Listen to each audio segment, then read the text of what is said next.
Good morning, everybody. This is David McDonald, and I'm your host. I'm going to be doing this daily devotional. Good morning to everybody who's there tuning in with us today.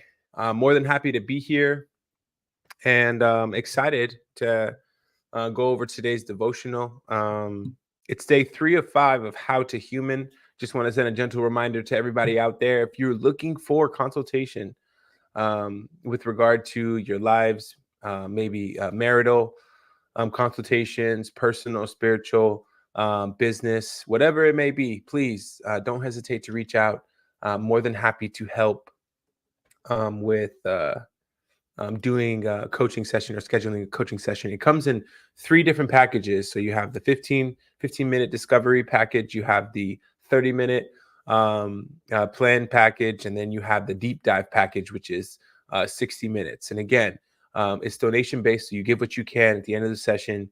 And I have some experience in this stuff. So I'm more than happy to help. Just DM me for more on that. Now, so today we are going to talk about justice. We're going to talk about justice and this feeling or this idea that you get sometimes when you know something is wrong, but then you're a little bit hesitant because you're concerned about how people may think of you. You're hesitant to say something because you're concerned about how people will think of you. And so Jesus always says, hey, I represented justice, divine and righteous justice, that is. And so don't be ashamed or afraid to stand up for what you feel in your spirit is right. So powerful stuff all the way through. Nonetheless, let's go ahead and jump right into this. Okay, so day 3 of 5, be justice. Somebody told me once that Jesus would never say Black Lives Matter. Jesus would obviously say all lives matter. I get it. Jesus lived on this earth for the purpose of all lives. Absolutely. But when you read the Gospels, you can make a case not only that Jesus would have said Black lives matter, but that he also would have said Samaritan lives matter, Gentile lives matter, Jewish lives matter, leper lives matter. Jesus was not vague in his standing up for the oppressed group of people groups. He shattered the status quo. He spoke up for marginalized people again and again. His agenda was bigger than politics or culture wars. It was human. Jesus was completely interested in those forgotten, overlooked, oppressed. We can't escape it. So instead, we join it. This means that to be human, we put into action our conviction to follow Jesus. Remember when I said I didn't want to complicate this more than it needs to be? Here you go. Justice is standing up for someone who cannot stand up for themselves. This is about the point we realize that being human is going to cost us something. In fact, if it feels too safe, take up the risk factor a bit. Ask yourself if you will lose any friends by taking a stand. I'm not saying that you must sacrifice friends to be justice, but I am saying that it may happen.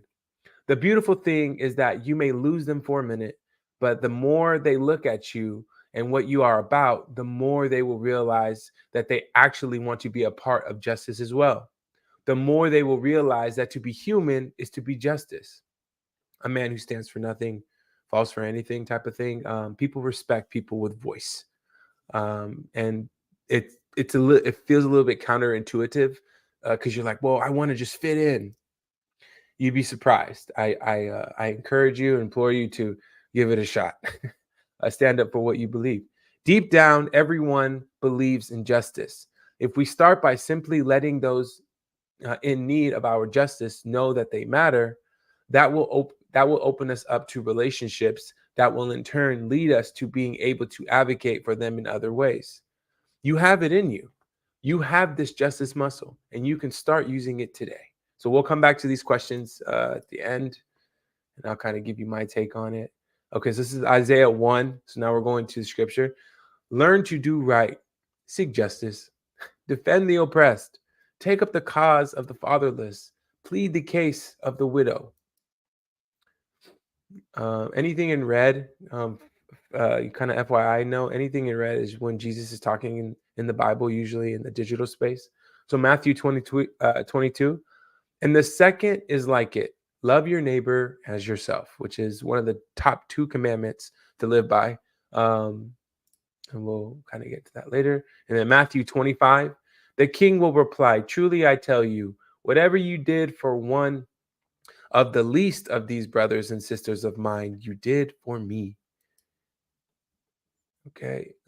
And then Luke 10, in reply, Jesus said, a man was going down from Jerusalem to Jericho when he was attacked by robbers. They stripped him of his clothes, beat him, and went away, leaving him half dead. A priest happened to be going down the same road, and when he saw the man, he passed by on the other side. So to a Levite, when he came to the place and saw him, passed on the other side. But a Samaritan, as he traveled, came where the man was. And when he saw him, he took pity on him. He went to him and bandaged his wounds, pouring on oil and wine. Then he put the man on his own donkey, brought him to an inn, and took care of him. The next day, he took out 2 denarii and gave them to the innkeeper. Look after him, he said, and when I return, I will reimburse you for any extra expense you may have. Which of these three do you think was a neighbor to the man who fell into the hands of robbers? Mm. The expert in the law replied, the one who had mercy on him. Jesus told him, go and do likewise. All right. Nice and sweet, short and sweet. So another daily encouragement. Again, love your neighbor like you love thyself. As you go into the world today, if you see somebody in need, drop them a message, drop them a comment online, give people their roses while they're here with us. I think that's a really important thing. If you see somebody doing something great, tell them. You know, my personal act of going out and having a smile on my face and saying hello to people in a more goofy way, in a more silly way. When I say that, that's just what my nature is. Like I'm friendly and like, hello, just not making like hello, like super professional and really rigid, like have fun with it, is what I'm encouraging. And so let's go to the questions really quick, and then I'm going to log off and I'll see you guys tomorrow here. So the first question was, why was Jesus so intentional about loving those outside of his own people group? Okay, now we all know this, especially the cool crowd, the nerd crowd, quote unquote, right? I always go back to this. My high school years were formative in me understanding that I just was not supposed to be a part of groupthink culture. I think that he was intentional for me anyway. I think that Jesus was intentional because it's very easy to kind of fall into a group, a support group, right? That supports everything that you do, that gives you strength and maybe hurting people, right? Or bullying people. Or, it obviously gives you confidence to maybe walk through the world a certain type of way. And I believe that that can limit people's capacity. And so I believe he was talking about going outside of his own people group because we all are one, right? We have to include all, right? And in social media today, it's very easy to get that confused because it's like if I make a certain amount of money, or if I drive the right car, or if I do this, or if I do that, wear these certain clothes, you and me can't communicate. And I believe that's not how Jesus intended for this world to be. And so walking around with a smile puts down that cool pose, right? And then it opens you up to talking to all different types of people. And I'm telling you, it's an enriching experience because everybody has something to give. Doesn't matter their socioeconomic status, doesn't matter their race, whatever it may be. And so I say that's why he encouraged people to go outside of his own group. The second question is, do you believe in standing up for others is a part of loving as Jesus loved? Why or why not? I definitely believe that. Kind of goes back to my first answer.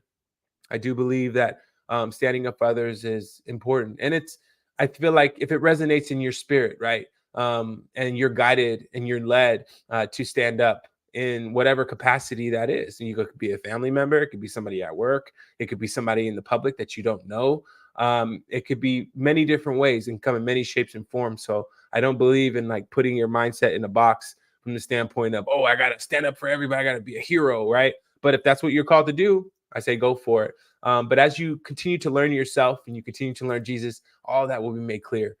So with that being said, beloved, I wish you a very happy Wednesday today. I will see you tomorrow for day 405. And please remember, if you need any coaching consultations, please DM me, or prayer requests, please DM me.